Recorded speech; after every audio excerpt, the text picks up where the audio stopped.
Hello, everybody. Today I wanted to talk to you a little bit about The Novelist.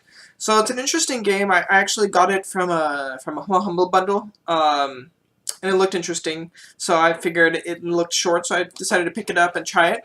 And it has a lot of interesting concepts.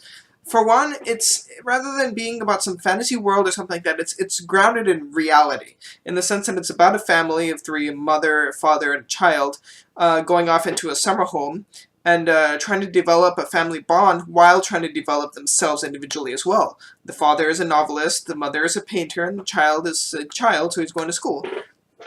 And they each have their own problems, and the point of the game is you play as this spectral spirit, I guess, or ghost or something, that essentially goes around getting clues in the house about what's going on with each of them and each day for each chapter, and then you have to make decisions on what you need to do next in order to what choice needs to be made and priorities on what needs to be done next moving forward with their futures or their lives.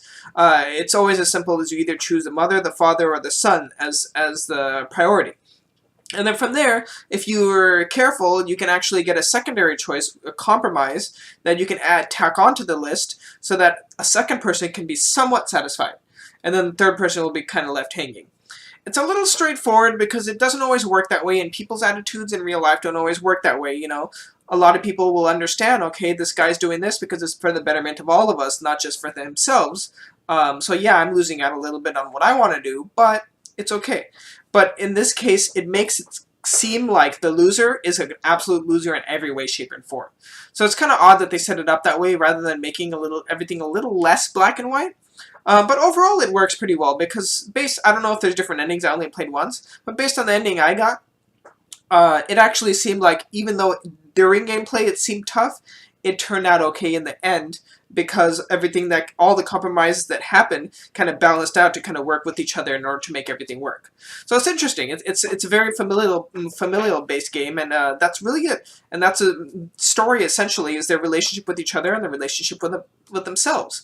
The interesting way you play is there's two ways you can play. There's story mode and there's stealth mode. Story mode, you just go around, get the clues, and then move forward with the decisions you make.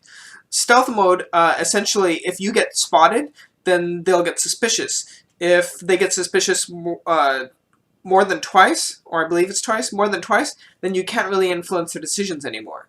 So what you do is you possess light fixtures. As you move forward in the game, some lights will be off, so you can't possess all of them. So it makes it a little bit more challenging, but realistically, it's easy.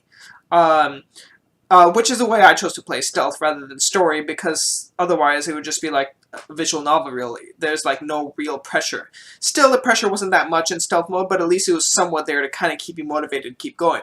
So that's the way I prefer to go for it. If you want something a little bit more relaxing, you don't want to worry about it, you got the story mode version, which is essentially the easy mode. The biggest problem I have with the game, two problems. One of them isn't that big of a problem considering the price point, is the length. The game is really short. I took 3 hours, and that's me taking really long because I put voiceovers in for reading letters.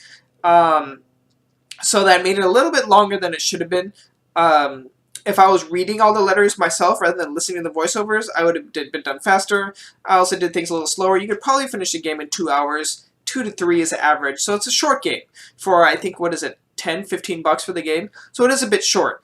Like I said, the story is nice, though. I do actually like it, even though some of the characters are some of the characterizations are a little bit unrealistic, but it serves a point in making the point with the way the development goes forward. So it works. I'm okay with that. Voice acting was decent. Not great, not terrible. It's just kind of there.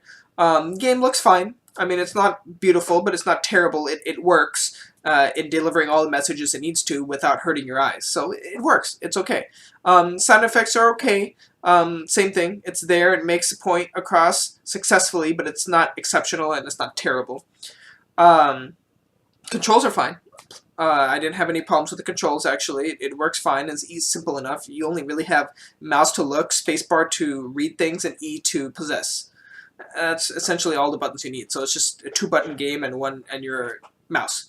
So the second problem I had with the game was the progression. At first, the concept seems neat. The whole entire finding clues, possessing lights, trying to stay out of sight. But about halfway through the game, you notice the game is functioning the same exact way. You know, you find clues around the house. You possess somebody, I mean, you go into somebody's memories, and then you look at four specific, or three points. 3 points in their memory in order to further help decide what you want to do. And then you get a clue as to what decision that person is going to make, and then you can choose which decision to make. And it goes like that every single time you play a day. It's not really, it gets a little repetitive after a point. There's no originality, there's no progression moving forward with that idea. They kind of have this neat idea and then just stays stagnant the whole entire game. That was the other problem I had with it. Also, the fact that the gameplay just revolves around these three simple concepts. You know, I find notes, I hide, which you don't even do if you're doing in story mode, and then I go into their memories and get more clues. And then from there I make a decision on who I want to prioritize and which compromise I want to prioritize, assuming I didn't get caught. And that's the gist of it. So, if you're looking for something relaxing with a little bit of a more close-to-home story that is a little bit educational, it kind of gives you an insight onto what it's like to make compromises being in a family, then it's a good thing to pick up. But at full price, it's hard to completely recommend because of the downsides of the repetitive nature and the really short game. So as a whole, and don't take this as a negative for the game, because like I said, the game is still good. It's worth checking out if you get it on sale. I definitely recommend it. If not, maybe think about it. But even if not, if you're able to get a hold of it, it's not too long, so it's not going to be a big waste of time if you do play it and you don't like it. So I would give it, as I do with the more indie or arcade style games, out of 5 curriness level, I give it a 3 out of 5.